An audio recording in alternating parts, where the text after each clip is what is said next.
el mejor momento del día, mi café, tu compañía y libros.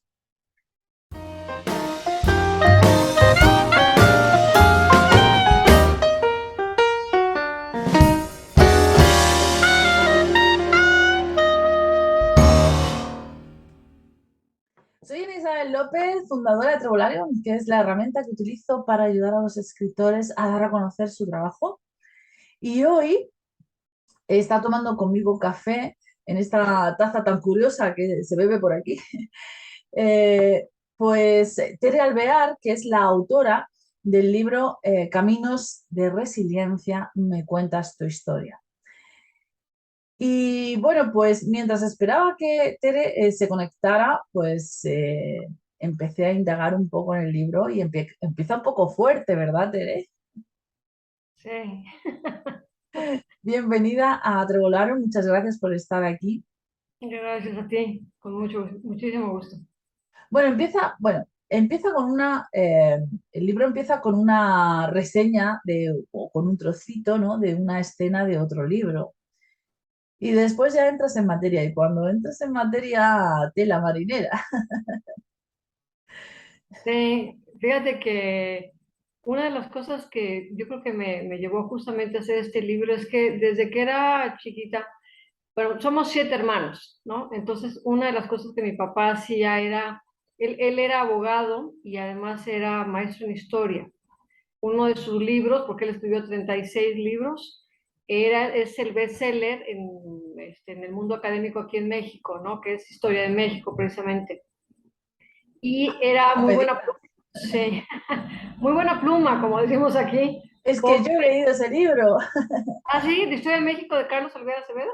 Sí, sí, sí, porque yo estudié políticas y dentro de políticas Ok, hice la especialidad de Iberoamérica. bueno, Y pues ese es mi papá. fíjate qué Eh, interesante. no, y una de las cosas que él hacía era, porque hay dos materias que por lo menos en México como que no le gustan mucho a la gente, que son matemáticas e historia. Y yo creo que es por la manera en que se enseñan más que por otra cosa. Sí, Historia, todo el mundo la pone así como las fechas, qué horror, me tengo que memorizar tal cosa. Para nosotros era un libro de aventuras, es decir, después de la comida mi papá se dedicaba a contarnos las aventuras de Napoleón. No era Napoleón, wow, Ciota, la isla de Elba, no, no, no. Era el niño aquel que había tenido tantas aventuras, que había llegado al poder, se le había subido, por supuesto, pero entonces ibas metiéndote justo en la historia del personaje, ¿no? Ir a los museos, por ejemplo, para nosotros era toda una aventura también, porque veías allí platos y cosas, no eran los cacharros que alguien había puesto en una vitrina, sino el plato donde había comido un mexicano, por decirte, algún museo de antropología el nuestro, hace sabrá Dios cuántos años, y entonces decías, es que alguien del otro lado de la vitrina está presente, ¿no? wow, qué Entonces, interesante. sí. Entonces, bueno, este libro efectivamente trata de los últimos 6 años, de hace 2 años. Y bueno, me di cuenta un día, después de estar inmersa en una problemática muy fuerte, que es la que pongo en el libro, que estaba yo pensando como si estuviera redactando, ¿no?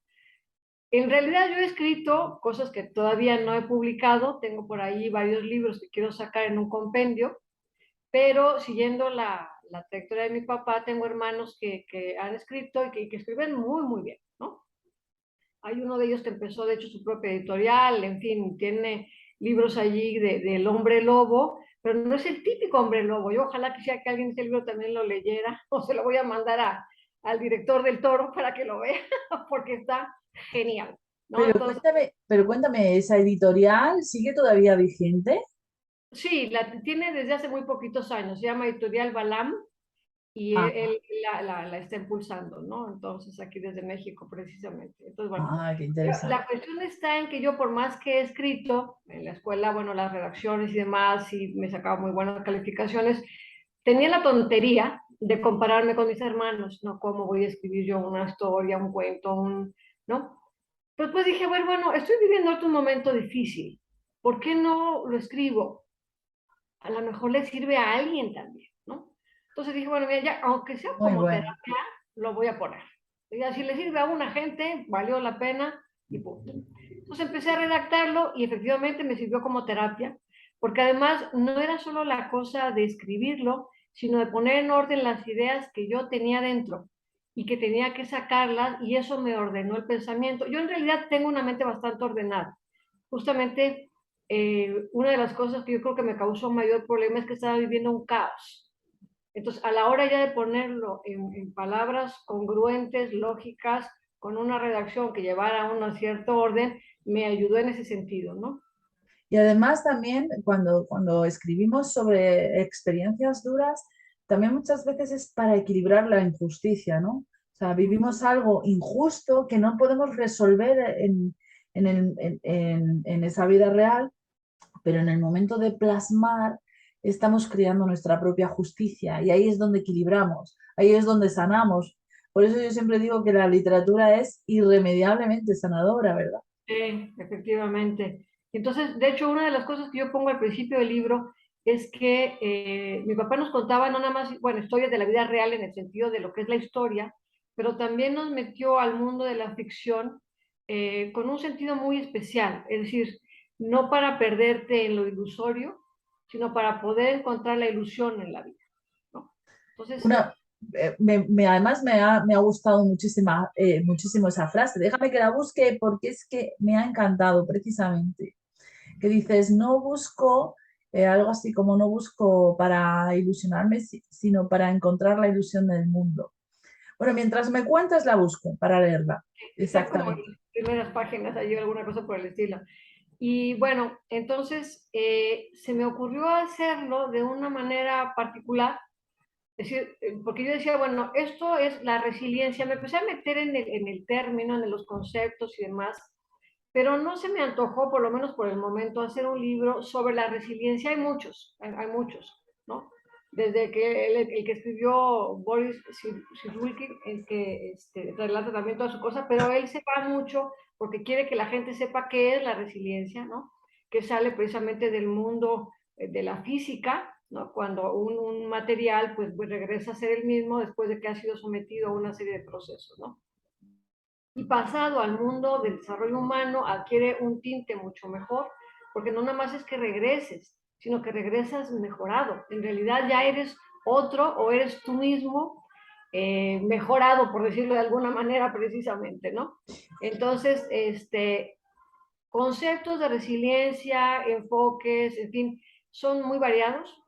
Yo concluí que en realidad para mí, tanto por lo que he vivido como por lo que he estudiado de la resiliencia no es nada más un concepto, sino para mí es también un camino. Es decir, es un momento, pero es un camino, ¿no?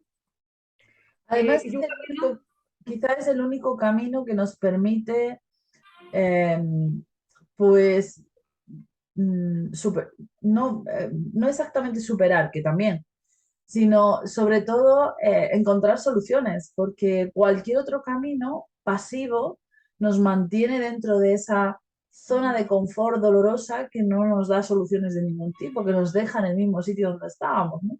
exactamente. Y de hecho, una de las cosas que yo descubrí, te juro que todo el mundo ya se había dado cuenta y yo no, pero era que cuando se habla de la zona de confort, uno normalmente piensa que no te quieres mover hacia alguna otra cosa porque estás muy a gusto allí.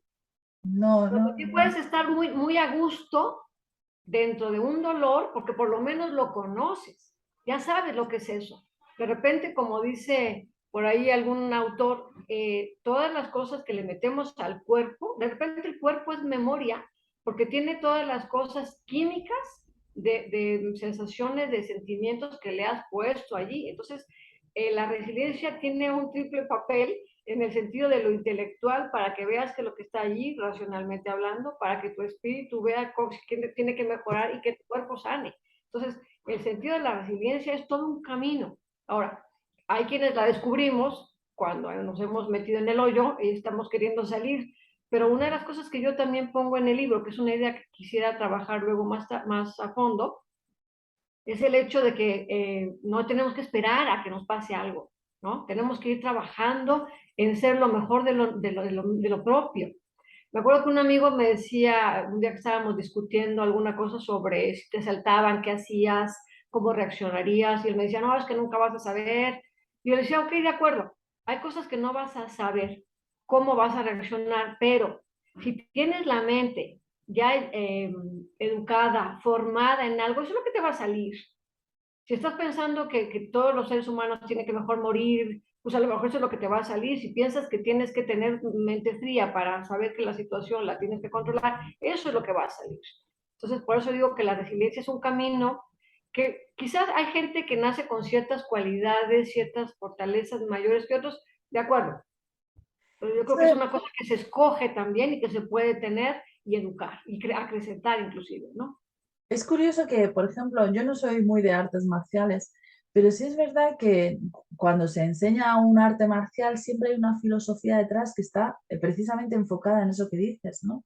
Que no se trata solo de entrenar el cuerpo para ser fuerte para una situación, ¿no? Sino también entrenar la mente y la importancia del equilibrio para que pues, además esa arte marcial se desarrolle en el contexto adecuado, ¿no? Y siempre en la situación adecuada, ¿no? Ni te anticipes ni te retrases, sino justo en el momento. Y de ahí, por eso es tan importante los maestros de esas artes marciales milenarias, tenían tanta insistencia en precisamente lo que tú has dicho, entrenar la mente para que esté preparada para situaciones concretas. Sí, porque además, de hecho, chistosamente, pero cuando uno está más angustiado, es cuando más necesitas estar tranquilo y enfocado. Como decían que, no sé si la frase realmente la dijo él o no, pero como que decían que Napoleón dijo alguna vez, algo así como, con calma que tengo prisa, ¿no? Con Vísteme calma que tengo prisa. despacio, vísteme Ajá, despacio que tengo prisa. Sí, sí, sí. Se no, lo entonces, dijo a su ayudante de cámara, el que se encargaba de que por lo visto que cuando le vestía muy rápido cometía muchos errores. Entonces decía, vísteme despacio que tengo prisa. toda la razón, o sea, una de las cosas que yo me di cuenta también es que tiene uno que respirar. O sea, hay veces que te tienes que ir a las cosas más básicas, hay veces que dices, bueno, a ver, ¿cómo le hago para salir de esta situación? ¿Quién me ayuda? Hay veces que lo primero que tienes que hacer es sentarte y enseñarle al cuerpo que está seguro, que tienes que respirar, ¿no? Entonces, ¡Wow! Muy buena idea. Muy buena idea. La respiración relaja la mente. sí, sí, sí. Yo hace un año que practico Qigong, que es precisamente un arte marcial que está del Tai Chi. Y es de ahí sacaron algunas cosas para Kung Fu, pero es un arte marcial que se dedica precisamente nada más, o sea, ahí no combates, digamos, a nadie más que a las cosas que tú quieras combatir, ¿no? Entonces, es muy educativo en el sentido de que tienes que concentrarte en lo que haces, porque si no, no lo puedes hacer. Entonces, si vas a mover la mano, si vas a mover, porque además hay ciertos ejercicios que son los 24 principales, pero también puedes aprender a hacer alguna cosa con abanicos, otra con espada, yo estoy ahorita con la espada, y entonces te tienes que adecuar y abocar a lo que estás haciendo, ¿no? Entonces, eso Claro, es un poco de mindfulness, ¿no? absolutamente, sí, absolutamente. Entonces, bueno, regresando pues a lo del libro, me di cuenta que tenía que escribirlo porque empecé yo a percibir que estaba redactando en mi mente, ¿no? Redactando cosas. Dije, bueno, a ver, total, lo voy a escribir. Y entonces lo quise hacer de una cierta manera, que es el formato en el que está, que comienzo con una historia. Obviamente la primera referencia que hago allí de Tolkien, de Frodo y demás, pues es ficción, ¿no? Pero en los siguientes capítulos del libro lo que hago es empezar con una historia verdadera. Y de hecho, de todas las historias, solamente hay dos que tocan a gente como famosa, digamos, ¿no? O gente que tiene una historia que todo el mundo conoció en México o lo que sea. Y los demás son de gente que yo conozco o de gentes que conocí, ¿no? Una de ellas nada más es de alguien que yo vi su historia, y entonces empecé a acordarme de la importancia de las historias, ¿no? No nada más, sí de los conceptos, pero de las historias. Cuando alguien te llega a ti es porque te contó algo que tocó alguna fibra de tu corazón, de tu problema, de algo, y entonces empiezas a identificarte por eso, ¿no? Entonces, está escrito así, con una historia que comienza, se relata cuál fue el momento específico en el que se necesitó la resiliencia de esa persona precisamente, ¿no? Entonces yo empiezo ya después con ese mismo tema a relatar algo de lo que a mí me estaba sucediendo en ese momento y termino con una meditación. Entonces, yo no sé si al final voy a cambiarle el subtítulo al libro, porque luego me topé con que hay gente que decía, bueno, cómo que te cuento mi historia? ¿Cómo te la cuento? En realidad el asunto era que a la hora que escuchas las grabaciones, digamos, de la parte final del capítulo, que es la meditación o alguna cosa así, tú mismo te vas reflejando allí. Entonces, por eso decía, bueno, en realidad como que me la cuentas, porque vamos haciendo juntos esta historia, ¿no? Entonces, pero bueno, entonces si no se entendió muy bien, voy a ver cómo el cambia allí. Y luego la otra Pero yo, cosa que yo entiendo el subtítulo como digamos, como que hay mucha importancia en apoyarse en las historias para comprender el concepto de resiliencia, ¿no? Entiendo que ese es el objetivo del subtítulo, sí, de dar, ¿no? Dar luz sobre el mundo de las historias para precisamente comprender, como tú dices, ese proceso, ese camino necesario que nos permite llegar a la preparación mental para avanzar en una situación difícil. sí, y tenía una segunda cosa que quien lo lea con detenimiento a lo mejor sí la entiende, en el sentido de que, por eso digo que igual no fui clara en algún momento, ¿no? Pero el asunto está en que yo digo allí, a ver, graba la meditación que te pongo al final del capítulo, pero grábala con tu voz, porque no es lo mismo que yo lo pusiera y te pusiera la grabación acompañada del libro. Si tú oyes, y lo he hecho yo misma, una cosa que tú grabes, vamos a creer que es un tablero de visión, ¿no?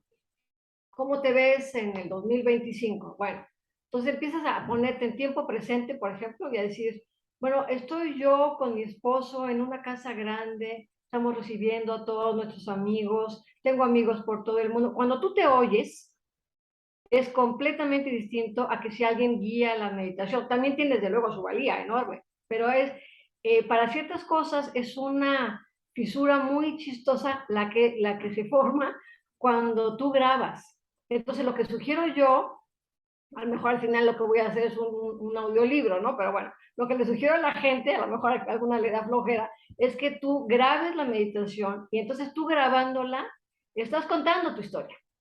Entonces, ese era también el otro sentido del subtítulo, ¿no? Claro, Eh, y así está el formato. y asimilas además también en el momento de hacer ese gesto de grabar, asimilas. A mí me pasó una cosa muy curiosa, y es que yo estuve una temporada indagando mucho en la hipnosis y como pues entre Volarium grabamos audiolibros y yo estoy muy entrenada con la voz y estoy muy acostumbrada a trabajar la voz, pues a veces escuchaba algunas hipnosis y me enfocaba demasiado en la parte técnica. Hace mucho ruido con no sé qué, hace no sé cuánto, debía haber limpiado aquí y tenía ese problema. Pues si tú hubieses dicho, a lo mejor esa grabación hubiera pasado eso con determinadas personas, ¿no? Que imposible colocarse en la situación hipnótica si tú estás pensando, es que esto debería haberlo limpiado y aquí ha puesto mal la música y aquí ha hecho no sé. Claro, claro. Tú ahí tenías una deformación profesional, digamos, ¿no? Sí, sí, sí, sí, sí. Claro, claro, claro. Así era la cosa. Fíjate que otra de las cosas que ahorita estoy pensando compartir, yo soy una gente que por la escuela que ha recibido de sus padres, porque mis dos papás, mi mamá todavía vive, Dios gracias, pero vivieron cosas muy duras, muy difíciles y los vi, no nada más que te lo contaran, salir adelante de muchas cosas difíciles y además con una sonrisa, ¿no? Entonces, pues no te quedaba más remedio que absorber aquello, ¿no?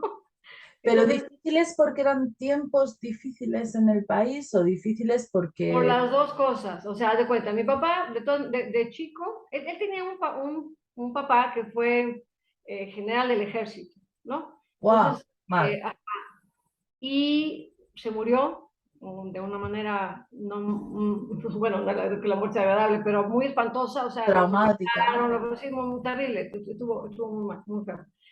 Y entonces mi papá creció un poco con esa tristeza, pero aprendió a ir viendo las cosas buenas de la vida de todas formas, ¿no? Aún con las cosas en las que tuvo él que salir adelante apoyando a su mamá viuda, a su hermana para que estudiara, o sea, la vida suya, independientemente del país, no fue fácil. Ajá. Mi mamá tampoco. Ella nació en una época en que los hombres, bueno, en México ya ha ido evolucionando un poco el asunto, pero todavía el machismo está ahí presente, ¿no? Entonces mi mamá tenía que, dejó la escuela en la preparatoria porque tenía que trabajar para que su hermanito estudiara, ¿no? Ahorita lo oyes y dices, para matar a mi abuela, ¿no? O sea, ¿cómo se A le ocurre? sacrificar el destino de uno para que Pero progresara el otro. después, exacto, encontró, se mataba trabajando mi madre, en un trabajo y en otro, para después sí entrar a la universidad pagándosela a ella, ¿no? Entonces, bueno, mi abuela, en paz descanse, era una de las mujeres más inteligentes que yo he conocido en mi vida y he conocido a gente muy inteligente, pero ella sí, desgraciadamente creo que no era muy resiliente, porque como también ella sufrió otras cosas, las aprovechó pues para no ayudar a la gente, ¿no? Entonces mi mamá no fue lo contrario, eso sí, afortunadamente, pero justamente nos educó en la cosa de ver las cosas buenas de la vida, de todo, cómo tiene algo positivo, cómo puedes aprender de cualquier cosa, de hecho, Sí, ¿no? eh, son las experiencias duras de la vida, en realidad son grandes maestros, ¿no? Nos enseñan muchas cosas de nosotros mismos. Dice el Dalai Lama, el último, que ese tipo de personas, ¿no? Él hablando, creo que en alguna conferencia o en algo que escribió, hablando directamente del gobierno chino, que si alguien le preguntaba, oiga, pero ¿cómo puede no decir que son una cosa horrible si tiene usted no puede vivir en su país porque lo sacaron, porque tal, ¿no? Y le decía, bueno, es que esos son los amigos, ¿cómo les dice? Como algo como los amigos ocultos, ¿no? Como alguna cosa así que tú dices, bueno, hay que retomar efectivamente y verlo con otros ojos para poder efectivamente como perdonar o hacer o tal, ¿no? Una de las historias, de hecho, que yo cuento en el libro es de un empresario mexicano. Yo le oí esa historia en alguna conferencia a la que acudí y que era un agente es un agente de mucho dinero, y le secuestraron a uno de sus hijos. Entonces él le pedían una cantidad bárbara de dinero, él entre que sí la tenía, pero reunió con sus hermanos, en fin, vieron cómo juntar el dinero. Al final de cuentas, encontró al hijo muerto, se lo devolvieron muerto de todas formas, ¿no? Entonces uno decía, bueno, es que, y luego los atraparon. Entonces, cuando él fue a la cárcel a verlos, tú dices, bueno, pues para decirles todo lo que el coraje, lo que tuviera, ¿no? Llegó a decirles que los perdonaba, ¿no? Entonces, dices, bueno, ¿qué tipo de corazón, de espíritu se necesita para que alguien pueda hacer semejante cosa, ¿no? Hay otra historia de otro empresario, ahí lo secuestraron un grupo de ETA que estaba en México. ¡Guau! Sí, es una historia muy, muy interesante. Y entonces, él no sabía, después se enteró, ya cuando salió de allí, lo tuvieron 9 meses secuestrado aquí en México, estaban reuniendo dinero para ir a España, no sé qué cosa sucedía y tal. Y entonces, él, que era una gente muy buena, trabajadora, en fin, empezó a deprimirse terriblemente, a deprimirse a tal punto que se dejó. Ya no se vestía, ya no se limpiaba, ya nada, nada, nada, ¿no? Entonces, en algún momento, pero los secuestradores estaban preocupados, ahí sí al revés, porque lo que necesitaban era tenerlo vivo, porque estaban pidiéndole a la familia una cantidad bárbara de dinero y la familia estaba pidiendo continuamente pruebas de vida, en fin, una serie de cosas, ¿no? Y entonces él relata la situación en el sentido de que en algún momento platicando con los secuestradores, nunca los vio, por supuesto, pues no se podían arriesgar a que los vieran ni nada, y le dijeron, oye, lo tenían de tal manera secuestrado, todo el ambiente, para que no se diera cuenta de que ni siquiera de día o de noche, lo tenían vuelto loco. Ponían música cuando era de noche, lo ponían a dormir cuando era de día, no sabía ni cuánto tiempo había pasado, en fin, una serie de cosas. Y entonces lo que un día llega uno de los secuestradores y le dice, es 16 de septiembre, te vamos a traer un trago, ¿qué quieres? ¿No? Y entonces creo que le gustaba el coñac o alguna cosa por el estilo, y entonces, o una bebida X, le prepararon, se la dieron, ¿no? Y entonces él la iba a tomar y dice, sentí que Dios me pedía que no la tomara, que ese único acto en el que en ese momento yo tenía control, lo usara para tener control sobre mi vida. Entonces ahí creo que tiró la bebida. Dice, en ese instante me di cuenta que yo podía tener control de lo que yo quisiera, aún allí. Entonces empieza a ser, era una habitación creo que de 3x2 o una cosa así, ¿no? Súper minúscula. Entonces empieza a hacer ejercicio, a trabajar su mente. ¿No? Al final, para no hacer tu cuento largo, logra escapar en algún momento de distracción de estas gentes, afortunadamente salva la vida y tal. Se dedica ahora a ayudar a familias que tienen personas secuestradas o que las han perdido, en fin, ¿no? Oh, qué belleza, me encanta cuando esa gente hace esa transformación tan... Esa es la resiliencia, ¿no? Entonces yo el otro día pasaba, bueno, hace unos meses, creo que lo pongo en el libro, por una escuela y oía cómo estaban en el descanso los niños jugando y les preguntaba a uno de los profesores, ¿qué somos? Resilientes. Entonces me dio risa y dije, bueno, ojalá que además de repetirlo, sí los pongan a trabajarlo, ¿no? Tengan asimilado, claro, claro. Porque cuando uno la vive, porque además la resiliencia no nomás es que digas tú, es que esto es la resiliencia, como si tú dijeras, levantarse es esto, y ya, ¿no? O sea, tiene un inicio y un término y punto. Cuando estás hablando de resiliencia, estás hablando, por lo menos desde el punto de vista que yo he querido verlo, de todo el trabajo tuyo. Estás hablando de fortalezas y de debilidades, estás hablando de las cosas que te gustan y te hacen crecer. Todo eso es resiliencia. Por eso a mí no me fascina nada más limitarlo a un concepto de alguien, sino que se vaya nutriendo con tu historia y con las historias de todo el mundo. Y que por eso son importantes las historias, porque cuando las oímos, aprendes porque estás aprendiendo de otro ser humano. Y tú piensas, si este pudo, ¿por qué yo no? ¿No?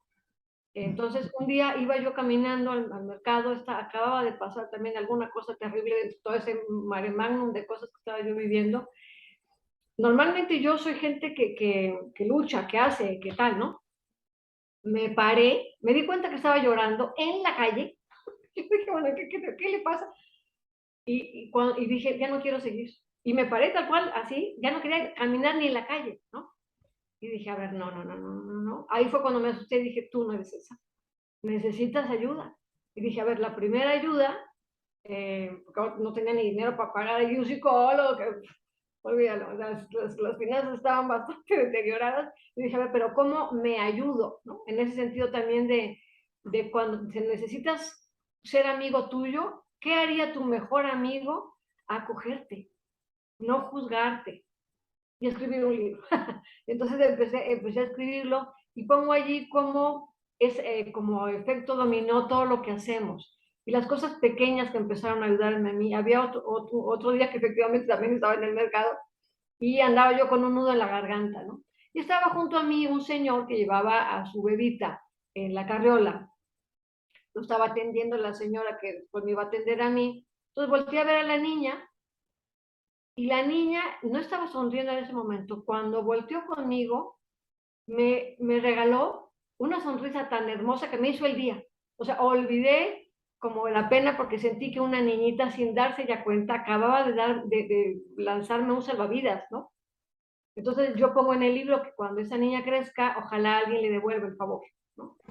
También. Qué belleza. Entonces, sí, pues he ido construyendo precisamente en eso, dándome cuenta, porque es lo que uno tiene que estar cuando estás más deprimido, que ha valido la pena hasta eso.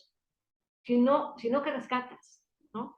Si empiezas más bien todavía la vida te está tratando mal y encima tú haces lo mismo, aquello no sale adelante, ¿no? Qué Entonces, bueno. Y luego además hay que tener la suficiente paciencia. Es verdad que cuando vivimos una situación traumática no es inmediata, no termina enseguida. O sea, a veces puede durar hasta una década, ¿no? Y hay que tener la suficiente paciencia y esperanza de entender que todas las gomas se rompen, por más que se estiren, ¿no? Eso me decía a mí una amiga, decía, cuando interesante. dice, cuando vas tirando una goma, tira una goma, llega un momento en que se rompe, no puedes tirar eternamente, ¿no? Igual ocurre con las situaciones traumáticas, son como gomas, no pueden estirarse indefinidamente. Llega un momento en que se parten. Y entonces hay que tener la constancia, la paciencia de esperar hasta ese punto, hasta ese momento, ¿no? Que a lo mejor viene en forma de, pues eso, de revelación, como en el caso de este señor que nos contabas, este empresario, o a lo mejor viene en forma de cambio sustancial que a lo mejor no lo percibes al principio, pero que realmente llega, ¿no? O también a modo de consecuencia de eso que has trabajado y que parecía que no iba a llegar nunca y al final llega. Sí, exactamente. Entonces, de hecho, una de las cosas que pongo al final de uno de los capítulos es como rescatando lo que es el FODA, que es las fortalezas, las debilidades, las oportunidades, ¿no? Se ha usado desde hace mucho tiempo en todo lo que es recursos humanos, y yo lo rescato, pero poniéndolo al revés. Es decir, normalmente, cuando estás trabajando en cuestiones de recursos humanos, sea para ti o sea para una dirección de área o lo puedo decir cualquier cosa, vas viendo las debilidades, digo, perdóname, las fortalezas, o sea, tal cual lo pones así, con la F y la O, ¿no? Pero entonces a mí me parecía que cuando pones las fortalezas, llega un momento en que lo último que ves, que escribes, que hablas, son las debilidades. Y yo decía, bueno, pero ¿por qué no lo pones al revés, no? Pues si tú lo vas trabajando en el sentido de cuáles son las debilidades, cuáles son las oportunidades, las amenazas, las oportunidades y las fortalezas, vas trabajando un camino de resiliencia. Y entonces te vas dando cuenta de que sí cuentas con cosas, de que por más que tu situación en un momento dado esté mal, hay cosas de las que puedes echar mano, ¿no? Que tienes, yo por ejemplo, en mi caso, tengo una familia que es de una solidaridad impresionante, o sea, impresionante. O sea, puede estar uno también trabajando un poco la cosa económica, ¿no? Que desgraciadamente en México hace un rato que está no muy bien, pero entonces ve qué hace para mandarte un poco de dinero, para hablar contigo y decirte, oye, aquí estamos, lo que sea, ¿me explico? Entonces, llegó un momento que dije, bueno, por más que vea que ahorita mi mundo se viene un poco abajo, porque también todo surgió porque hubo un cambio de gobierno en México, entonces yo aguanté todavía un año bien, pero pues normalmente aquí suelen hacer que llega un gobierno y entonces todo lo que hizo el anterior, guácala, qué No horrible, sirve vamos. para nada. Eso también ocurre en España. Pero dices tú, bueno, a ver, algo bueno tuvieron que haber Algo hecho. bueno, algo que funcionó, que sirvió. Si tuviéramos esa humildad de solamente depurar lo que no funciona, podríamos con el tiempo tener pues un sistema que funciona. Claro, Pero, pero no, es todo borrado y cuenta nueva. Y así no puede funcionar nada, claro. entonces yo tuve que aguantar, fui la última, además porque el director de recursos humanos estaba en una dirección de área que era la dirección de desarrollo de personal. Me ocupaba de evaluación del desempeño, de una serie de cosas, y lo que se acumula esta semana era que me le daban más trabajo y a la que menos bien le pagaban, pero bueno, ahí estaba yo. Con un buen sueldo de todas maneras, pero tenían excelentes sueldos todos los demás, que además sí eran hombres, ¿no? Entonces, y mira que yo no soy de las que, ay, qué raro los hombres, o sea, no me meto en esos líos, me parece que todos somos valiosos y justamente lo que hay que ver es lo valioso que se complementa a todo el mundo, ¿no? Pero bueno, pero sí, pero este sí tenía una clara intención machista y porque se veía cómo nos hablaba y nos trataba a las mujeres. Entonces, bueno, yo fui la última mujer que resistió, porque además yo estaba llegando a finales de año y no te podías dar el lujo de quedarte sin trabajo a finales de año, ¿no? Claro. Bueno, aguanté muchísimas cosas, desde que llegaba y se iba a las 11 de la noche, a mí me decía, usted se queda, no me avisaba cuando se iba, yo tenía que preguntarle al policía si ya se había ido para poder irme yo, salía tardísimo, a 11:30 de la noche de la oficina para llegar a mi casa y volver a estar allí a las 8 de la mañana, o sea, sí fue un periodo terrible. Entonces salgo de allí, pero yo creo que justo, y es otra de las cosas que pongo ahí en el libro, una de las cosas que uno no tiene que hacer es concentrarse nada más en un área de tu vida descuidando las demás. Eso también es resiliencia, Sí, es construcción. Entonces, yo, quizá por la presión que tenía o lo que quieras, pero cometí ese error. Entonces, claro, se me acaba el trabajo, se me acaba la vida.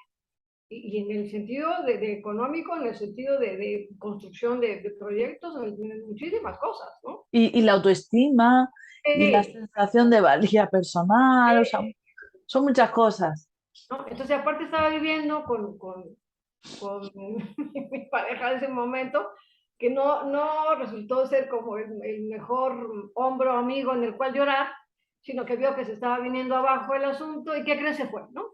Un día descubrí que se había ido, ni siquiera como, oye, bueno, en fin. Hay un dicho aquí en España, no sé si en México también, que dice que cuando, cuando la pobreza entra por la puerta, el amor sale por la ventana. Lo había oído en algún momento, sí. Pues bueno, exactamente lo que sucedió. Está bien porque yo creo que sí, yo ya veía que aquella relación no era como lo mejor para nadie, ¿no? O sea, no he sido nunca de las gentes que echan culpas. O sea, una vez una de mis sobrinitas muy pequeña me dice, es que si me lo encuentro en la calle le voy a decir, le dije, mira, mi vida, él hizo cosas que no estuvieron bien, pero yo le abrí la puerta. Entonces, pues, Claro, la cosa no es además, porque además así no creces. Si lo que haces es colocar culpas, pues a qué horas tomas responsabilidades, ¿no? Entonces, pues no era el asunto, no. Se acabó, ya, se acabó, y sobre eso construyo y ya, ahí es donde viene la paciencia que comentas efectivamente, porque lo que tienes que ir haciendo es construir, a lo mejor algo no te sale tan bien, pero pues estás construyendo, lo que tienes que aferrar es a que construyes ahí claro, el camino de resiliencia por el que vas a pasar tú y que sea ya ahora sí un camino conscientemente construido para construir, la redundancia, la vida que ames vivir, que no claro. tiene nada que ver en un momento dado con las circunstancias, ¿no? Después me topé con un libro muy bueno que se llama Feliz porque sí. Me parece un título excelente, dice, Pues efectivamente, sí, porque entonces dependes de ti y no de lo que pase en tu vida claro, para es tener, interno, no externo, claro. ¿no? Entonces, eso de las historias es una idea que yo traigo que quiero seguir. Estoy empezando a escribir otro libro también sobre resiliencia, un poquito distinto porque como que combina un poco entre la ficción y no ficción, pero hablando del tema, sin decir a lo mejor que sea resiliencia, pero topándome con ciertas ideas que son de resiliencia, ¿no? Ajá. También una de las cosas de la propia resiliencia es que no nada más es para ti.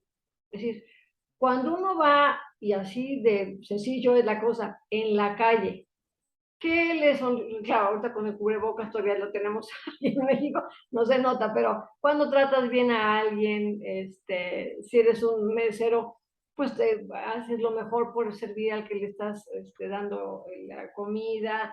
Si está en donde sea que estés, que hagas lo mejor para ti, nunca sabes cuál va a ser lo que le ayude a otro, tu trabajo, tus ganas, lo que sea, ¿me explico? O sea, tenía un amigo que decía, es que eso de que cada quien hace lo suyo no es cierto, no tiene nada que ver, sí tiene que ver. Tiene que ver que si yo tiro basura, alguien a lo mejor se va a topar con ella. Tiene que ver que si tiro comida, hay otro que no está comiendo. Tiene que ver que si no sonrío, que si no ayudo a los demás no van a recibir esa ayuda. Hay veces que, digo, quien crea en Dios o lo que sea, de repente le reclamas. Vamos a suponer que sí, que crees en Dios, que le reclamas, pero, y que le reclames qué valor tiene. Si de todas maneras en un momento dado, o quienes somos creyentes podemos decir, bueno, es que actúa a través de ti. Hay veces que la ayuda que tú le pides a otra gente es precisamente la que tú le pides a Dios, perdón, es la que tú puedes dar a otra gente, ¿no? Me tocó una vez a mí, por ejemplo, que estaban haciendo en el gobierno de México una especie de evaluación, porque querían hacer un curso de valores, pero tenían la tonta idea de evaluar a la gente en sus valores para ver si lo estaban haciendo bien o no. Yo les decía, a ver, hay que hacer una cultura de valores. ¿Pero por qué vamos a evaluar a la gente? Hay que ver que sean gente adecuada con las habilidades y todas las cosas que se quieren para servir al pueblo de México, claro. Pero no puedes decirle, oye, sacaste 8 en el examen de valores, ¿sobre qué te vas a basar en eso, no? Pero bueno, en fin. Total que la primera vez yo salí reprobada. Yo decía, bueno, que llegué con mi papá y le dije, oye, ¿qué crees de ¿Cómo? Teresita, porque me decía Teresita, pero ¿cómo que reprobaste? Le dije, no, es que es que me acababa de suceder hacía no mucho una cosa. Es que yo estuve como directora de Relaciones Públicas de la Armada de México. Trabajo muy interesante que tuve, la verdad. Y una de las cosas que hacía yo era recibir dinero, y así tal cual, dinero en efectivo en sobres, para la revista de la Armada que se le mandara a todos los marinos, desde el último marinero hasta el almirante secretario, a donde estuvieran. Pero no mandaban, no sé por qué, los inculcaron a que en un sobre tenían que llegar. Entonces me llegaban de toda la República Mexicana, y eso sí lo hacía yo sola. Me encerraba en mi oficina, sacaba el dinero, lo contaba y tal. Y de repente empecé a ver que faltaba dinero, ¿no? Y yo así, ¿cómo? Entonces, lo que empecé a hacer, que tampoco era la solución, era poner de mi bolsillo lo que ¡Guau! faltaba. Entonces iba poniendo yo, pero decía, bueno, pero esto no es la solución. Entonces empecé a observar a la gente, a ponerle trampitas, y me di cuenta que mi secretaria era la que se estaba robando el dinero. ¡Guau! Entonces la llamé y le dije, mira, yo era la única civil allí. No podía arrestar a la gente, pero sí podía mandar a arrestar. ¿No? En 5 años o 6 que estuve en la Armada de México, pedí 2 arrestos, nada más. Me parecía que era una tontería, ¿no? O sea, valerme de eso. Pero le dije, si yo te denuncio, vas a perder el trabajo, vas a perder tu categoría y el nivel que tienes en la Armada, vas a perder ¿no? ¿Por qué lo estás haciendo? Primero quiero saber qué es lo que pasa, por qué lo estás haciendo. Total, toda una historia, su papá enfermo, y era efectivamente verdad, porque luego lo estuve investigando, y le dije, mira, te voy a dar una oportunidad, pero es la primera y la última. Si yo veo que falta un peso, uno, te vas. Y te vas diciéndole yo al secretario, diciéndole tal. No volvió a ocurrir, ¿no? Entonces, claro, en el examen de valores decían, ¿le daría usted oportunidad? Sí, no, Ah, claro, reprobé el examen, ¿no? claro que le darías la oportunidad. Pero no, lo que ellos querían era que dijeras tú cero, cero, tolerancia, ¿no? Y lo Claro, entendía por el tipo de secretaría en la que estaba yo trabajando. La siguiente vez contesté, no, a nadie le daría yo ninguna oportunidad, y pasé el examen, ¿no? claro. Pero bueno, eran cosas Diste en la las respuesta que ellos estaban esperando, y ya está. era la cosa, ¿no? Entonces, pero te digo, entonces la cosa de las historias de todo el mundo son las cosas valiosas que tenemos, es nuestra vida, ¿no? Había un proyecto que llevó el presidente Fox cuando no era presidente, antes de ser presidente, de hecho, aquí en México, que era un proyecto muy interesante. Uno de mis hermanos trabajaba precisamente en él. Y se trataba de que, decía, Guanajuato educa con el ejemplo, ¿no? Que es una cosa que también quiero ver yo cómo la trabajo, y la propuse, de hecho, en el gobierno de México, pero bueno, no se pudo en ese momento. Y la cuestión era que indagaban por todo el estado de Guanajuato de personas, no lo sabían ellos, pero en realidad estaban investigando a gente resiliente, ¿no? A gente que tuviera que ir más allá de la situación en la que estaba para salir adelante. Y una de las historias que cuento en el libro es precisamente esa, es una de las más impactantes que yo he conocido en mi vida. Ahí sí. Era de un bebé, Ajá. iban a trabajar, lo dejaron con una vecina, me parece que era. Entonces, la vecina, entre que, pues sí, muy buena gente, se había ofrecido a cuidar al niñito, lo que sea, pero también tenía que trabajar su cerdo, su granja, lo que sea. Se lleva en una de esas al niño y se le cae el niño al chiquero. Y los cerdos empiezan a atacar al niño. Lo Ah, dejaron sin manos, se las tuvieron que oh, amputar. Sí, o sea, lograron rescatarlo, pero ya con ese daño fundamental, ¿no? Entonces, ese señor, sus papás se dedicaron a decirle lo que valía con todo y eso. Entonces, se dedicó a aprender a dibujar con los pies, de esas gentes que aprenden, que dice uno, bueno, y yo quejándome, ¿no? Que aprenden a dibujar con los pies, y era el artista del pueblo, ¿no? Entonces, ahí también otra de las cosas es ver tu situación en perspectiva. claro, Siempre hay alguien que está mejor que tú, casi siempre hay alguien que está más o menos como tú, hay alguien que está peor que tú. Entonces, si en un momento dado vamos jalándonos todos, si todos vamos ayudándonos en ese sentido, porque siempre, siempre estés donde estés, viviendo lo que estés viviendo, hay algo que puedes hacer por los demás, siempre. Y eso te quita también el foco de ti, porque la resiliencia no nada más habla de que yo voy a salir adelante. Hombre, ninguno de nosotros ha salido adelante, solo a mí que no me invente nadie que eso. O sea, es imposible, es imposible. Alguien te dio una mano, alguien te dio un consejo, alguien te recibió, alguien te dio un abrazo, A veces, alguien. a veces no lo queremos reconocer, ¿no? A veces que cuando fracasamos es culpa de todos, pero cuando tenemos éxito solo es gracias a mí, ¿no? Ah, Sí, y no reconocemos el calor de la gente, pues, sí, pues que nos apoyó, por ejemplo, que aceptó como éramos, ¿no? Eh, yo lo, Tú sabes que Trevolarium va de escritores y los escritores encuentran muchos problemas a la hora de ser comprendidos en su familia, porque no todas las familias reconocen el valor de la escritura, ¿no? Y muchas familias pues son más de búscate un trabajo serio, olvídate de escribir y tal, ¿no?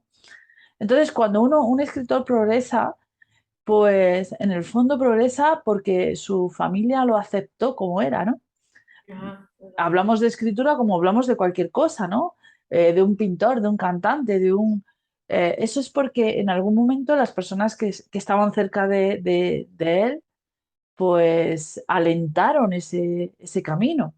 claro, claro, claro, Por lo tanto, simplemente el hecho de apoyar es suficiente para entender que no ascendemos solos.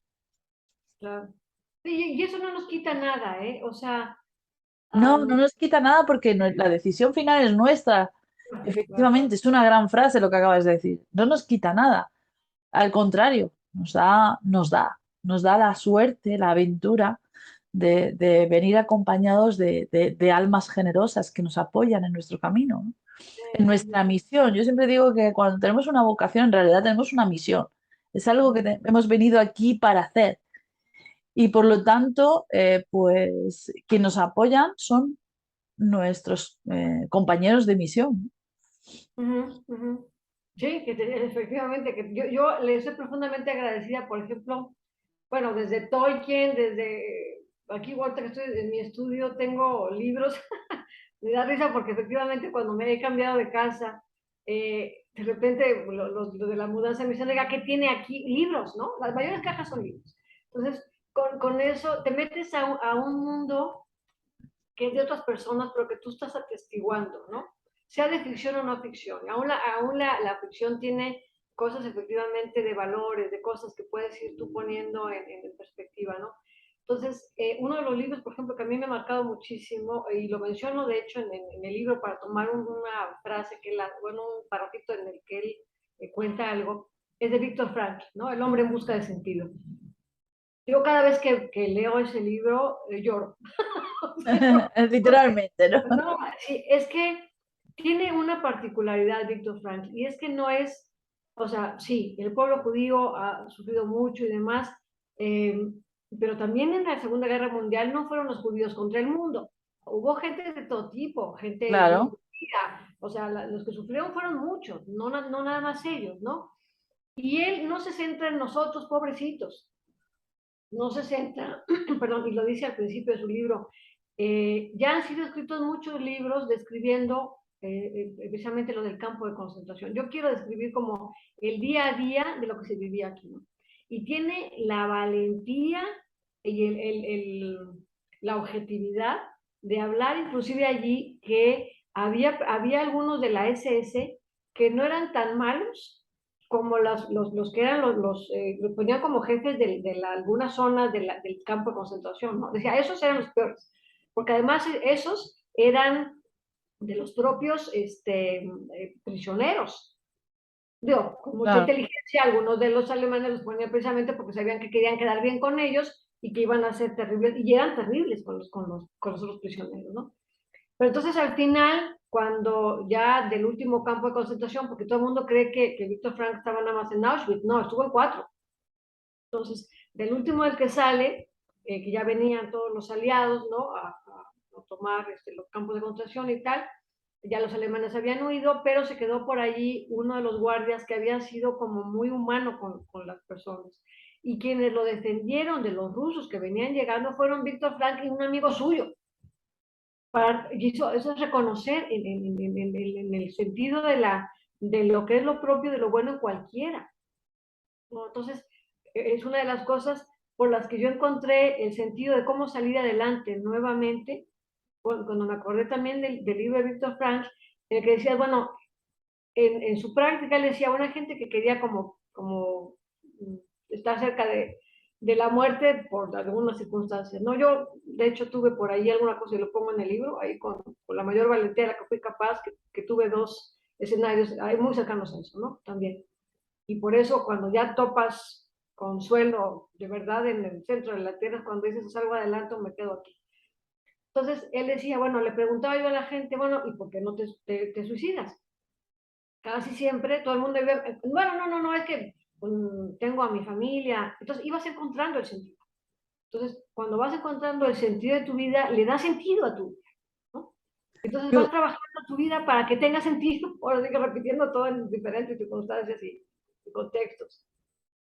yo conocí hace mucho tiempo a un señor que había estado en un campo de concentración alemán y él decía que justamente lo que has dicho, dice, cuando alguien tenía algo fuera que resolver, ese era el que sobrevivía, ¿no?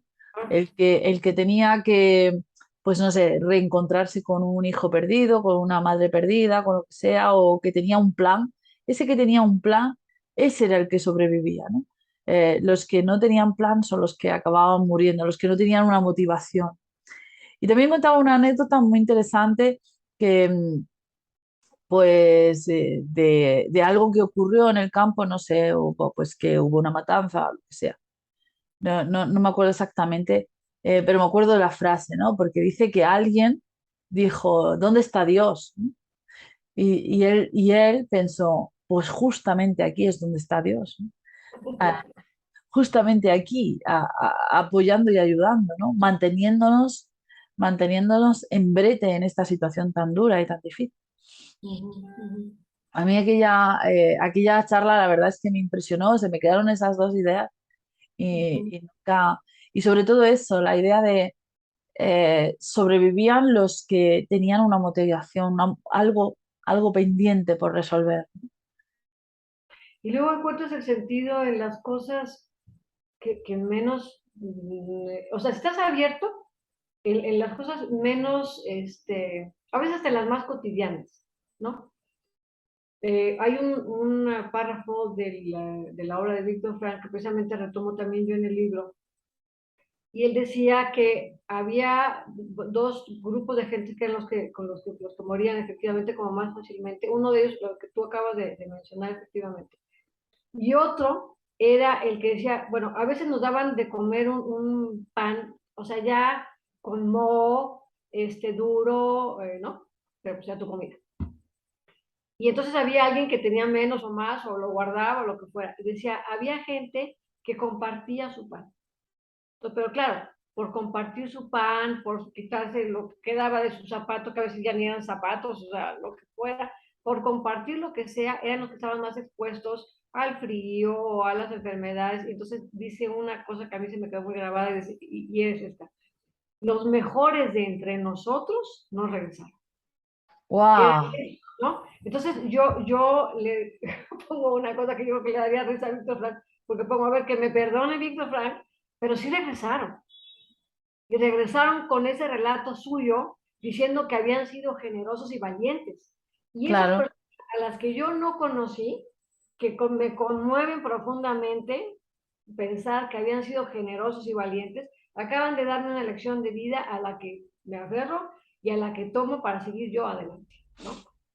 Entonces decía, sí, regresaron contigo, gracias que regresaron.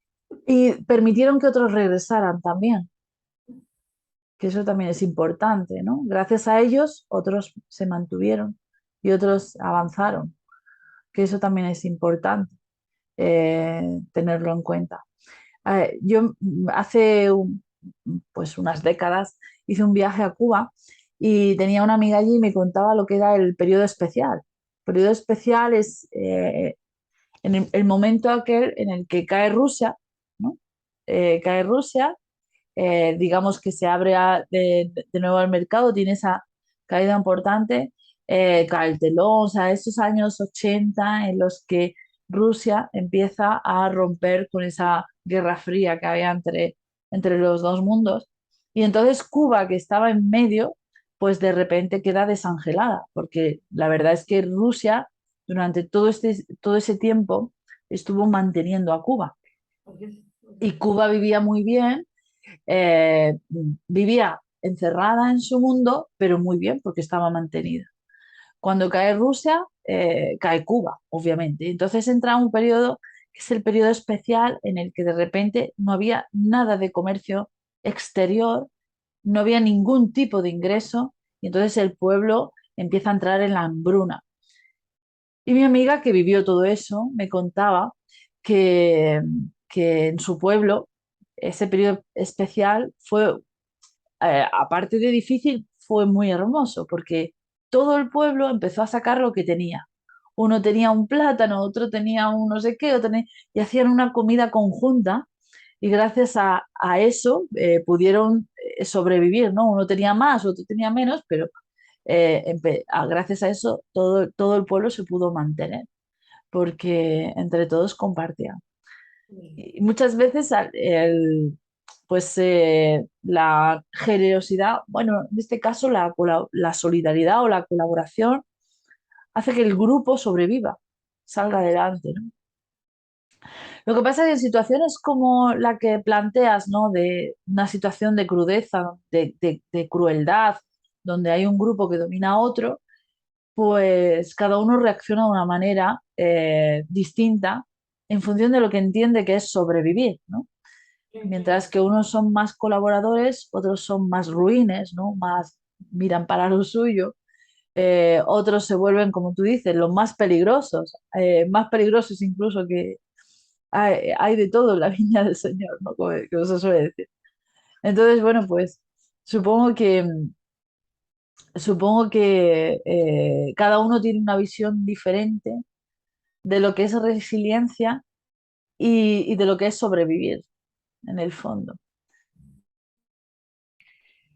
Y de cualquier manera, digo, obviamente, ahí sí, una de mis hermanas dice que cuando empezamos a juzgar tengamos cuidado porque no sabemos las historias, ¿no? Eso Y es es. absolutamente cierto. Un día, por ejemplo, ese novio que tenía yo que se fue, estaba pasando también por una época muy difícil, ¿no? Se acababa de divorciar y bueno, una serie de cuestiones. Y entonces llegó un niño, estábamos en la calle caminando, y nos quiso entregar un panfleto, se vendía algo y se ve que le pagaban algo por repartir estos papeles, ¿no? Y él no se lo quiso recoger, yo se lo recogí y le dije, nunca dejes a alguien con la mano extendida, porque a ti no te cuesta nada, puedes después tirar el papel, pero ya le recogiste al niño el trabajo que él está tratando de hacer por a lo mejor unos centavos que le quieren dar, ¿no? Y meses después él perdió el trabajo y empezó a repartir papeles, ¿no? Alguna cosa y me dice, ya te entendí, porque hay gente que se voltea y ni siquiera me da gracias y me dice alguna cosa no agradable, ¿no? Le dije, es que por eso, uno nunca sabe de qué lado vas a estar. Sí, sí, Entonces, sí. eh, Yo eh, muchas veces pienso que, por ejemplo, los gamberros deberían comprender a sus víctimas, ¿no? Los gamberros en el sentido de, por ejemplo, te pongo un ejemplo sencillo, ¿no? Eh, Hace muchos años, un día me levanté para ir a trabajar y alguien le había dado una patada a mi retrovisor de mi coche y la había ah, arrancado. Y yo supuse, bueno, no, como no lo vi, no sabía quién era, supuse que era pues un gamberro, un niño, un jovencillo que en un alarde de chulería pues se había pegado la patada y ya está. Y yo pensaba, ese niño debería conocer el esfuerzo que yo tengo que hacer ahora para conseguir el dinero para reparar el espejo. O sea, yo quizá no me interese que le castiguen ni nada, yo lo que quiero es que sepa el esfuerzo que significa conseguir el dinero para arreglarlo, ¿no? Lo doloroso que es que que estés en una situación vulnerable y que alguien no sea capaz de comprenderlo, ¿no? Entonces, muchas veces ese tipo de pequeña delincuencia, que además seguramente viene de muchos pequeños infiernos también, ¿no? Pues yo creo que tanto víctima como verdugo deberían tener una conversación y llegar a ponerse cada uno en el lado del otro para entender lo doloroso que es estar en esa posición, ¿no? Sí, porque además, si se quedan nada más en los extremos, efectivamente, como dices tú, no hay algún puente de nada, pues resulta que el dolor continúa y continúa agrandado por el dolor de lo que te hicieron, ¿no? Claro, Ahí, por ejemplo, veía yo como las dos historias de mi abuela. Al final ya, de hecho, aunque ya se había muerto, me amigué con ella de nuevo, ¿no? Con alguna serie de cosas. Me acuerdo que cuando murió llevábamos sus cenizas y entonces alguien, sabiendo que yo era la nieta menos querida por ella, me dijo, no, oye, si quieres yo la llevo y vamos a ir a la iglesia a depositar. Le dije, no, quiero platicar con ella. Entonces me dediqué todo el tiempo en el coche a decirle, oye, es que no estuvo bien, quisieras tal cosa, pero bueno, ya te perdono. ¿Quién sabe qué? Te perdono. Y de tal manera que cuando llegamos a dejar sus cenizas, yo ya estaba tranquila con todo lo que había pasado con ella, qué ¿no? bonito. Es que hay un libro de Miguel Delibes que se titula 5 horas con Mario y que precisamente es eso. Es una conversación de una mujer con su marido que acaba de fallecer y es como, pues eso, pues una manera de encontrar el camino, ¿no? De la apertura cuando el otro ya por fin no te reclama ni, ni, ni te va a cortar la conversación, ¿no? Y que realmente puedes decir todo lo que piensas porque no temes ser juzgado, ¿no? La verdad es que es una historia muy bonita. Una historia que... hablabas antes del perdón y yo siempre pienso que el perdón no tiene nada que ver con el otro, el perdón tiene que ver con uno mismo. Sí, absolutamente, absolutamente. Hablabas de ese empresario capaz de perdonar al secuestrador que mató a su hijo y en el fondo es un trabajo interior, ¿no? Un trabajo de perdón a sí mismo. Yo muchas veces pienso que cuando no perdonamos a alguien, en realidad no estamos perdonando la parte de nosotros que se dejó influir por ese alguien. Sí, absolutamente. O sea, retomando esto que estás diciendo, una de las cosas que me pasaba a mí en esa época era recordar algunas juntas que habíamos tenido donde el director se había dedicado a humillarme, ¿no? Yo no soy de las gentes que le dicen algo y se queda con la boca callada. O sea, para que yo diga alguna cosa, me enoje o algo así, tengo un carácter fuerte, pero para que yo me enoje, se necesita mucho. Pero eran cosas muy fuertes, estábamos compañeros de trabajo, directores todos, y este tipo, y los demás, no sabía yo qué era más patético.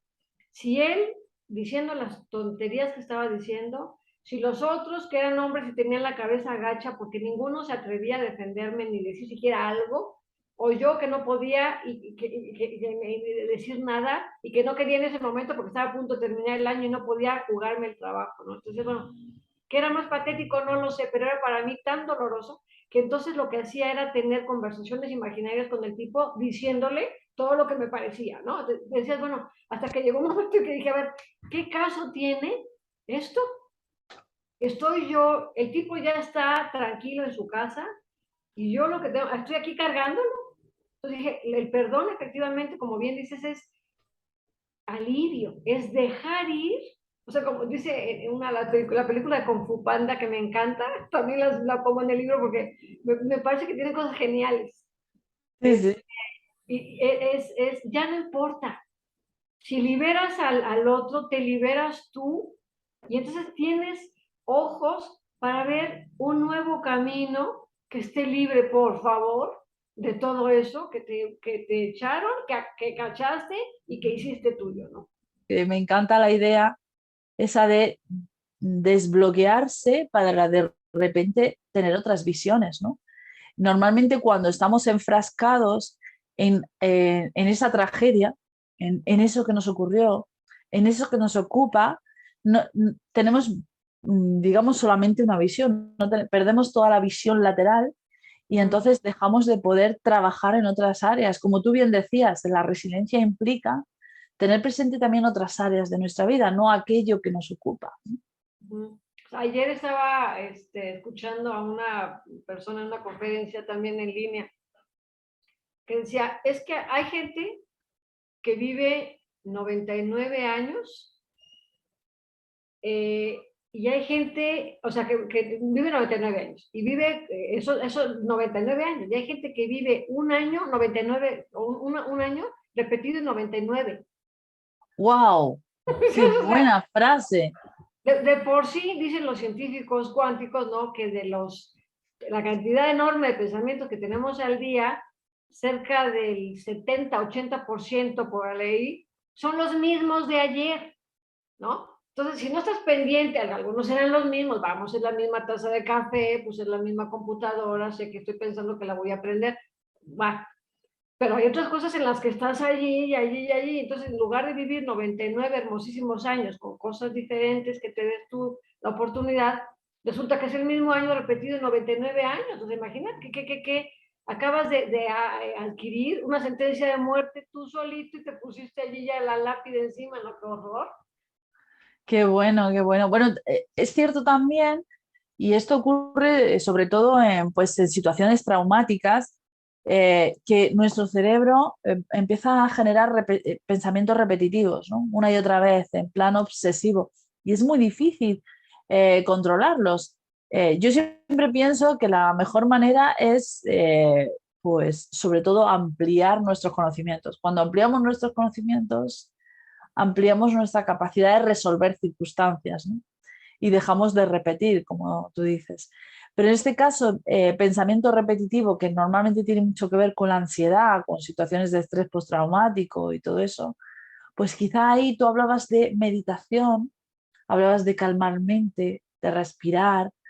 Realmente infravaloramos todas esas capacidades que tenemos de forma natural y que están al alcance de nuestra mano para poder aliviar la tensión de nuestro cerebro, ¿no? Por eso la importancia del aquí y el ahora tiene su chiste, porque una de las cosas que a mí me empezó a ayudar también mucho en ese momento fue el aseo de la casa. No una cosa tan tonta como el aseo de la casa. O sea, me tenía que concentrar en quitar la mancha del piso y era en eso lo que tenía en la mente. Y en esos momentitos, en esos minutos, aliviaba, como efectivamente comentas, la tensión de lo que sea, porque tenía o hacía eso, o quitaba la mancha, o no salía el asunto, ¿me explico? Entonces, desde cosas así, de cocinar, ¿no? Había momentos en los que me dedicaba a estar con mi perro, ¿no? Tengo un maltés, a mí en realidad me gustan los perros grandes, pero me vendieron muy bien ese que era una bolita blanca y se sale del tipo de maltés que hay en México. Normalmente son los que tienen el pelo como más chino. Este no, tiene un pelo hermoso, lacio, largo, blanco, que es un perro de lo más cariñoso. Entonces, estaba yo con él atendiéndolo, jugando con él o lo que fuera, y eso también me ayudaba. Y entonces, digo, pensar en otro, decías, bueno, a ver, ¿en quién más? ¿Qué hago para ayudar a alguien? Porque eso te saca. Es que el servicio, hay una frase que tenía mi papá, que esa fue como clase o sea, una enseñanza completa que nos dio, que decía siempre, adelántense a servir. Esa es la frase con la que mi padre vivió, ¿no?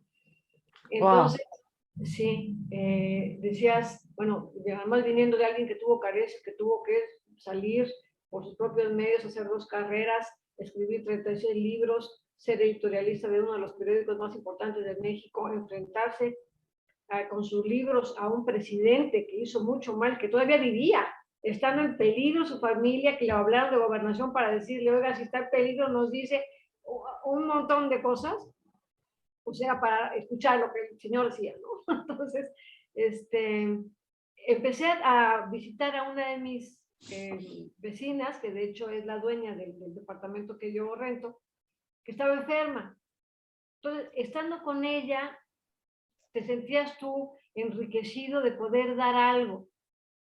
En uno de los peores momentos en que yo tenía muy poco que hacer, que estaba viendo, Dios mío, ¿qué hago? Porque además cuando acudías al trabajo, no, pues está sobrecalificada. Y dices, mire, Olvídese de la sobrecalificación. Lo que necesito es un Es trabajo, trabajar. ¿no? Bueno, por Dios. Pero bueno, lo que fuera. Entonces, me dijeron que si quería dar un donativo para los niños en África, en quién sabe dónde. Yo dije, es que ahorita, yo dije, cuando más vale es cuando uno da de lo que no tiene. Entonces empecé a dar, ¿no? 100 pesos de mexicanos, aquí son $5 más o menos, para niños allá. Y decían, y además lo mejor es que ese niño no va a saber nunca que vino de una persona que con todo cariño se lo está dando para que tenga también agua potable o una escuela que le están haciendo cualquier cosa por el estilo. Y eso te engrandece, te empieza a dar posibilidades de que sí tienes lo que sea, una casa, una comida, lo que sea, ¿no? Entonces, vas adquiriendo el sentimiento de que sí tienes control. Hay cosas que no puedes controlar, pero concéntrate en las que sí tienes el poder de controlarlo, ¿no? Yo ahorita no sé si va a llover mañana, el tiempo ha estado aquí con los huracanes. ¿En qué tengo control? En el día a día de lo que sí estoy haciendo, en las cosas en las que estoy trabajando, en la forma en que estoy queriendo sentirme, porque yo veo un pensamiento mío que no está bien, lo quito, porque lo más el sentimiento te lleva a emociones, te lleva a acciones. Entonces, si tú vas vigilando qué estás pensando, que lo que está produciéndote, esas emociones, pues te metes en lo que llama, para otras cosas de finanzas, claro, pero Kiyosaki de la carrera de la rata, no más no sale de allí, ¿no? Además, esto sobre todo para temas de enfermedad es súper importante, ¿no? Porque cuando tenemos una enfermedad que en cierto sentido es una sentencia, lo primero que pensamos, lo primero que nos viene es la mente, es la muerte, ¿no? Es lo primero que nos viene. Sin embargo, hoy aquí, en este momento, estás vivo. Hoy aquí estás todavía activo, todavía te mueves, todavía haces cosas, ¿no? Todavía puedes vivir y sentir. Entonces, justo en situaciones así es cuanto más importante centrarse en el aquí y ahora, ¿no? Normalmente cuando somos jóvenes pensamos mucho en el futuro, cuando somos mayores arrastramos el pasado y el pasado tampoco tiene valor ninguno. Si además hemos aprendido poco o nada de él, ¿no? Es el presente el único real, el único existente y a veces, muchas veces nos angustiamos porque vamos a estar, porque extrapolamos, ¿no? Y sin embargo nos damos cuenta que donde estamos todavía no ha pasado eso que hemos extrapolado. Sí, exactamente. Entonces, no aprovechas. Entonces, ese es el momento que no aprovechaste, ya fue de tu pasado, ¿no? Entonces, si te empiezas a ver así, resulta que pocas veces nos ponemos a pensar una cosa que el otro día me decía alguien, el día de hoy, haz de cuenta que ahorita fueran las 8 de la mañana, ¿no? Cualquier lado de los que estamos. Y dices, este día no se ha vivido nunca. Tengo el regalo de este día para hacer lo que yo quiera y decida hacer, independientemente de lo que pase, pero de lo que yo decida hacer de mi día, ¿no? Entonces, una de las felicitaciones que yo alguna vez le mandé a una amiga es que todo el mundo le decía, ay, que tengas un buen día. Y yo le decía, no, haz un buen día. Es tu día, Buena apunte, muy buen ¿no? apunte. Entonces, así vas aprovechando, ¿no? Porque si no, no hay legado, no hay sentido. Hay una preciosa historia y quizá sea la mejor manera de cerrar pues esta presentación del libro Cuéntame tu historia de Santa Teresa de Jesús, que tiene mucho que ver con esto del mindfulness, ¿no? Santa Teresa de Jesús era pues, una religiosa y que estaba siempre metida en el mundo de la fe y todo eso. Y yo creo que un poco para desapegarla de esa obsesión de fe, pues la pusieron a limpiar ollas y estaba muy molesta, ¿no? Ya sabes, el voto de obediencia, porque yo no solo quiero saber de Dios, yo no quiero estar aquí limpiando ollas, hasta que se paró a pensar y dice, es que Dios está en las ollas, ¿no? Claro, sí, qué Dios bonito. también está aquí, ¿no? Y quizás sea pues esa sensación, esa importancia que tiene la de entender que el momento de hoy, ahora mismo es cuando existo, donde estoy, y lo que hay a mi alrededor es lo más real quizá que pueda experimentar y sentir, y ni es tan grave ni es tan preocupante. Puede que incluso sea hasta ilusionante, ¿no? Sí, sí, porque efectivamente hasta en las situaciones extremas también, y a veces las no tan extremas, pero que te pueden hacer sentir triste o no tan bien o lo que sea, dices, bueno, esto en algún momento lo puedo conjugar en pasado, ¿no? Entonces, Eso es. para poder estar así, cuando yo hacía el libro que decía, bueno, con que a lo mejor sí, igual nadie lo lee, igual sí, igual lo quiero promocionar, le tengo como mucha fe, pero me dio mucho gusto que un par de amigas me hablaron, una de ellas me dijo, es que no sabías tú que estaba yo en una situación muy difícil y me dio muchísima esperanza haber leído lo que escribiste. Yo así, o sea, ya olvídate de Ah, que eran multitudes que lo leyeran o no, o sea, con que a esa niña, que además yo quiero mucho, ya le, está, ya había valido la pena todo. ya había valido la pena, esa es la frase, esa es. Ya había, con que una persona haya, con que un lector haya experimentado un cambio, un alivio, una comprensión, ya merece la pena haber sido escrito ese libro. De ahí la importancia de esos libros que todavía no se han escrito, que están en la mente de los escritores, como tú decías al principio de la entrevista, ¿no? Que estabas dudosa de si escribir o no, porque cómo voy a estar a la altura de mis hermanos, y sin embargo, fíjate, esa amiga tuya necesitaba ese libro y ahí está. Sí, sí, sí, sí. Y aparte descubrí, que fue lo bueno también, que la forma en que yo escribo no tiene nada que ver con mis hermanos. Yo dije, encontré mi sitio.